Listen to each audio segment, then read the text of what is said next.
Hi everyone, and welcome back to my channel. My name is Gina and I am the founder of Fully Loving You, the name of this channel.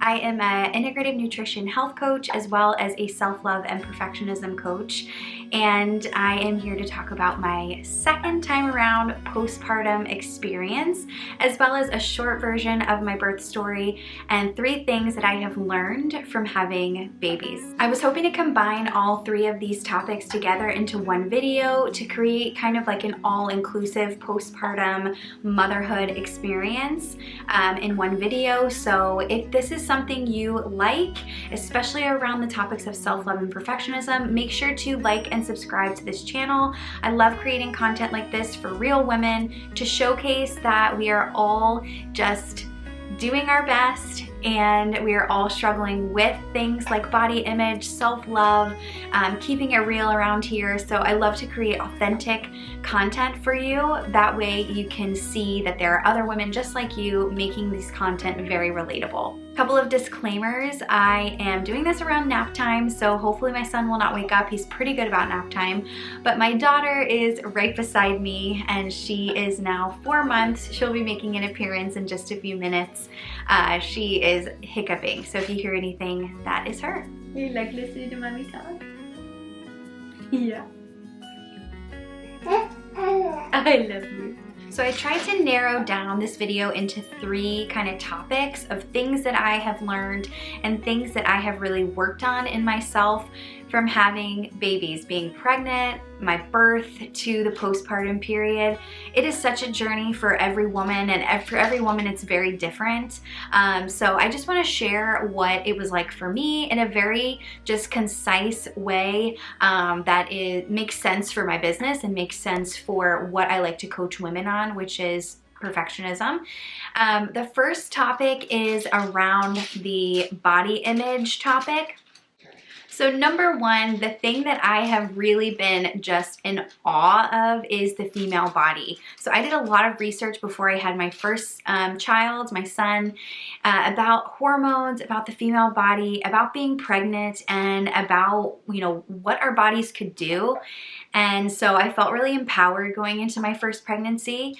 So each birth, I've just been blown away at how amazing the body is and how incredible and how resilient it is, especially after having 2 pretty traumatic births in regards to what could happen and our expectation of, you know, what a birth should look like. I also did a lot of inner work in regards to like reading books, especially a book called More Than a Body. It talks about how the body is an instrument, not an ornament. So being able to honor and feel grateful for my body's abilities to bounce back after such a traumatic event and something miraculous that the body is just trained and naturally made to do. It was just an incredible journey for me as a mother to be able to see my body change in front of me and to just let go and trust that it knew what it was doing. It's such a beautiful, cool thing to witness. If you can become a parent and become a mom and watch your body change the way that it has with appreciation and gratitude and no judgment, it is such a beautiful thing to witness. So that really helped me with my journey in the body image issues that we have around the world, which is, hey, my body should look a certain way after postpartum, or it shouldn't look this way when I'm pregnant. It really got me out of my head about that and made me appreciate my body a little bit more than what it looks like. So that's kind of one of the things that I learned around the body image issue in regards to my pregnancy and postpartum. It really helped me get through that period, and still even today, 4 months postpartum, I'm still working on my body and working on acceptance, and you know, it may not be where I want it to be right now, but knowing that that's okay and knowing that I'm treating my body with love and respect because it just did something incredible. You ready to come out and see the camera? Speaking of incredible, this is our new addition. She is 4 months old now. I can't believe how fast it's gone this time around. This is Amelia. And I just want to quickly go through just a very quick and dirty version of her birth story. So she was originally breech when I was about 36 and a half weeks pregnant.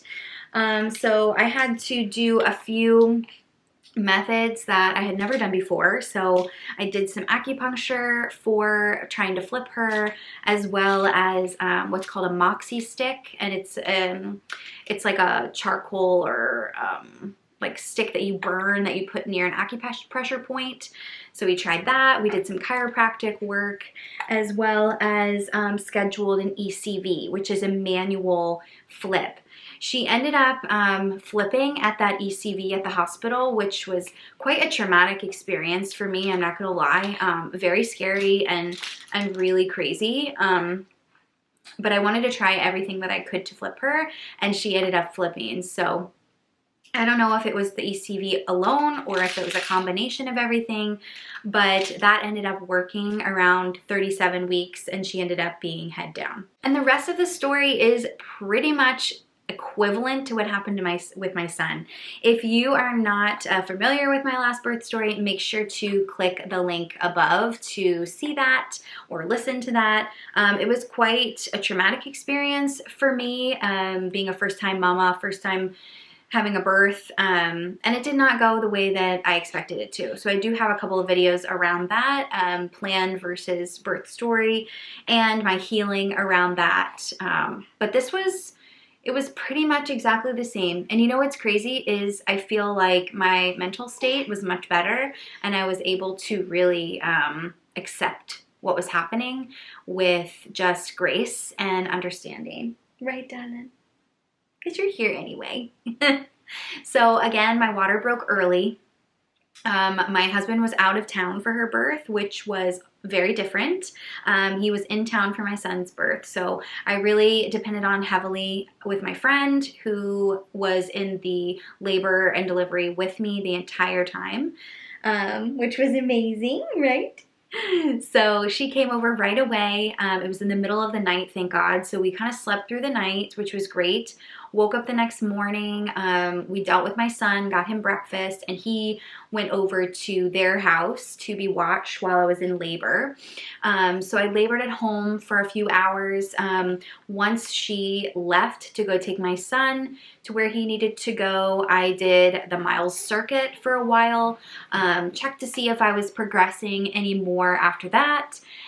Still felt like it was kind of meh. So after a period of time, I think they recommend about 12, 18 hours, they say head to the hospital. So we did that. And my doula actually met us there as well. So I had a doula, hired a doula for that. And then we got there and I tried to labor as much as I could in the bathtub, just really relax.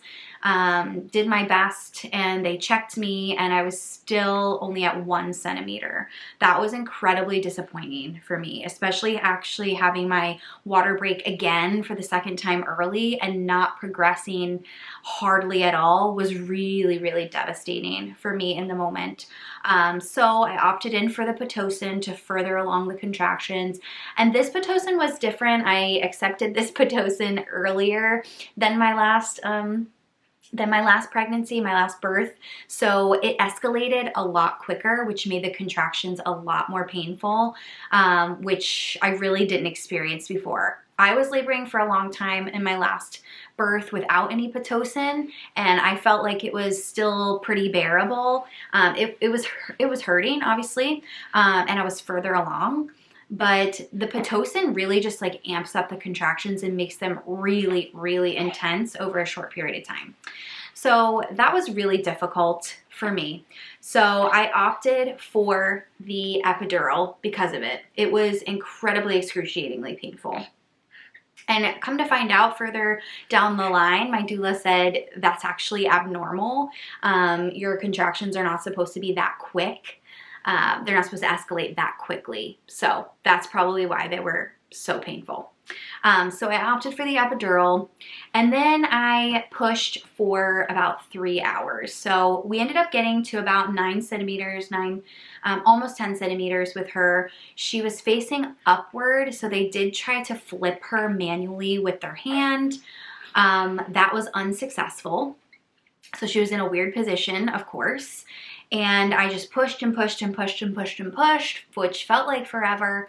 and my water had been broken for so long, and I barely had any amniotic fluid left, and I was trying just a million different positions, and it got to the point where I felt my body like losing energy and losing strength and losing patience.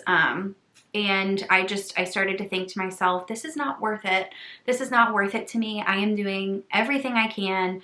I have done so well and done my best and done everything I can to push her out in the way that I want to. And I can't do it anymore. I can't do it anymore. So I did make the decision to go in for a C-section before it was an emergency. The last time I went in for a C-section, I was on my last leg and barely coherent. Had been in labor for 50 hours, and I honestly did not want to be in that state again. So I actually caught myself earlier than the last time in going in for a C-section. So it was a big blow. It was devastating for me to have to experience the exact same birth again. But I went into it more empowered, saying, you know what, I'm gonna decide this for myself instead of saying this is my only option, my last option. So I decided that it's time. It was time. And you know what? I feel a lot better about that decision, hearing about it now and speaking about it now. And she ended up being perfectly healthy, no NICU stay. She's been feeding fine. And the thing is, I got a beautiful baby in the other end. So really, the birth is just a transitional phase. It's just a period of time.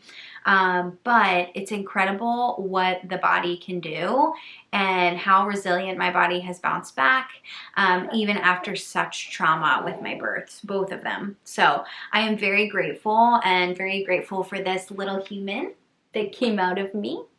Yeah. And that was just a very short and dirty version of my birth story. So you're welcome. And this leads me to my next learning, which is around the topic of perfectionism. So hearing my birth story, it obviously did not go the way that I wanted it to go. And perfectionism is all about letting go of control, letting go of the fact that things don't need to be perfect and that there is no right way of doing things. And honestly, I really wanted my birth to go differently than my last time, but it just didn't. And a way of me healing from my perfectionism is accepting that and being okay with the outcome of my birth. So that was something I really focused on my last birth after the fact, because I was just traumatized by that experience.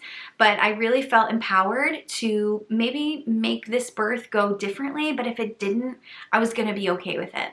I really trusted my body and trusted my abilities and just felt like I could learn from each experience regardless of where it went and what the outcome was. And because of that mindset shift that I made around perfectionism and my birth, I didn't have to necessarily journal or do traumatic healing after this time around, because I did make those empowered decisions in the moment and didn't feel like I felt guilt or shame afterwards. I really focused on a baby at the end. That was my positive outcome that I was getting, regardless of how I got there. There was no right way, and as soon as I let go of that, I was able to really just enjoy what was coming instead of harping on the disappointment that I felt around my birth. Right, darling. And my last learning is around the topic of self-love. And I wanted to just stress the importance of giving your body what it needs after your body goes through such a big undertaking, such as having a baby. Stop it right now. Stop it right now. I was really trying to give my body what it needs at the right time, not exerting my energy on working out too early, or I was really focused on sleep. I was trying to balance my life of taking care of 2 kids at the same time while my husband's out of town. I'm usually a solo parent, so that is a huge undertaking in lifestyle. And instead of focusing, oh bless you, instead of focusing so much on outside expectations that you see on social media or YouTube or whatever of like getting my body back, bouncing back. This is how I handle postpartum period. I was really able to just like honor and give myself all the love possible by honoring and trusting what it needs at the right time. And around the topic of self-love and my postpartum, I wanted to share my favorite postpartum products that I've enjoyed in this period. Now, because I had another C-section, it was much more tender this time around. They actually did take away the old scar. I don't know how they did that, but praise Jesus, they did that. I was a little more bloated this time around, so just like slightly more tender. The first thing I did once I took off my bandages and it definitely started to heal a little bit more was I took the Young Living Clariderm spray and sprayed it on there about 3 times a day every time I went to the restroom, so that really helped. Obviously, I didn't need to do much in the vaginal region because I didn't have a vaginal birth, but I did take that Clariderm and try to put it on my scar. I also had some silicone strips that I still have that I put on there after the bandages were gone and I wasn't focused too much on like oils and like healing the actual skin. So I wore the silicone strips, which were really great.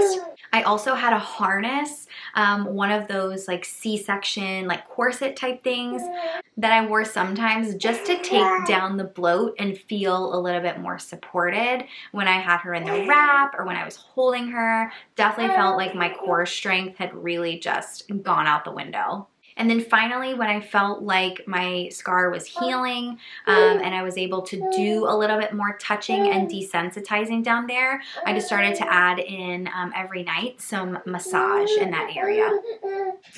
Somebody was very pushy, so I just ended up holding her. Hey you. Hey you. Her old man hair gets me. The massage has helped tremendously, and also when I felt like I could, I did some core exercises, some stretches, and made sure to like tighten that area just to see if that muscle could rebuild and start healing back together again. I did end up getting my placenta encapsulated, which was so great for me. This helps a lot with overall healing for postpartum as well as your mood. It's so good for your mood. I did start taking it in the dosage that she recommended, the woman that encapsulated it, but I eventually had to strip back and take less pills a day because it was having some effects on my skin. So I decided to do my own dosage for that. I was taking all of the same vitamins and still am throughout my pregnancy. That was a prenatal, a probiotic, a vitamin D, a magnesium, I think that's it. As well as in the hospital, I was doing the After Ease tonic, and that really helped, especially with the cramping that you get postpartum. I did end up having the lochia, which means your body is releasing blood for at least, I think maybe like 2 weeks. So I used my favorite Depends undies that I usually get and the maternity pads or the postpartum pads that I get. So I will link those down below. Still the same from my first time around. I also got some new undies from Costco, which I'll also share. So far, my milk supply has been good. I still am not leaking a lot, which is a good and a bad thing. You know, I don't have like a huge overabundance of supply, but in a good way, it's nice because she is already a spitty baby. So I want to make sure that she is not like barfing on the reg. So supply is good so far. Some things that have really helped, I've made some lactation cookies. I usually have oat milk once a day in like a matcha latte. And I also have some mother's milk tea every night. So that really helps. As well as pumping once a day in the morning. And I also, for the pain that I got in the beginning of my postpartum with her around like 1 or 2 months, it subsided naturally, which is great. But I did use these silver cups, which really helped a lot, which I'll link below. They're supposed to be naturally healing without using any ointment or anything like that. And the last thing I did for my postpartum is the postpartum and pregnancy TV, or pregnancy and postpartum TV, that I have linked before in my postpartum videos. She is amazing. She's so knowledgeable. She has so many videos ranging from 30-minute workouts to 5-minute workouts, stretches, knowledge on like how to birth properly, how to avoid tearing, how to have a natural birth, diastasis recti, C-section, like all the things. I really, really love her as a go-to resource for workouts and stretches and any knowledge about healing my body. It has been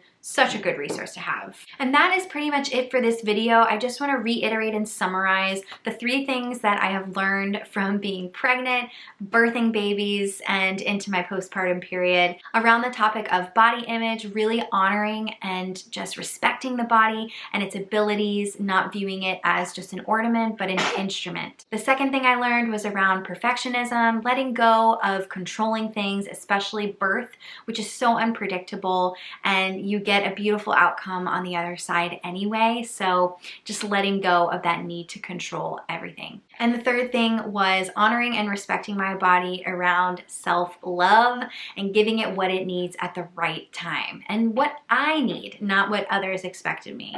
And around that, I just want to encourage you, mama, that if you are feeling like you are just so focused on having a perfect birth and a natural birth and the right birth, there's so much content out there on YouTube, on social media in general, just saying how to have a natural birth and all these people having water births and home births and all these things. I really, really wanted that for me too. And I really just had to heal and accept the fact that it did not go the way that I wanted it to, or that the media expects it to go. So seeing all that content online, it's encouraging and inspiring, but it can also feel like an expectation. So I just want to encourage you to do the birth that makes sense for you and that honors you. And if it doesn't go the way that you wanted it to, it is okay. You got a beautiful baby on the other side, and that is what we should be focusing on, not how it happened or the way that you got there. So I encourage you to listen to yourself, and I want to create this content and these stories to inspire you, to motivate you, to just be real and live the life that you want to live, not by someone else's expectations of you. So on that note, we will get this little girl down for another nap.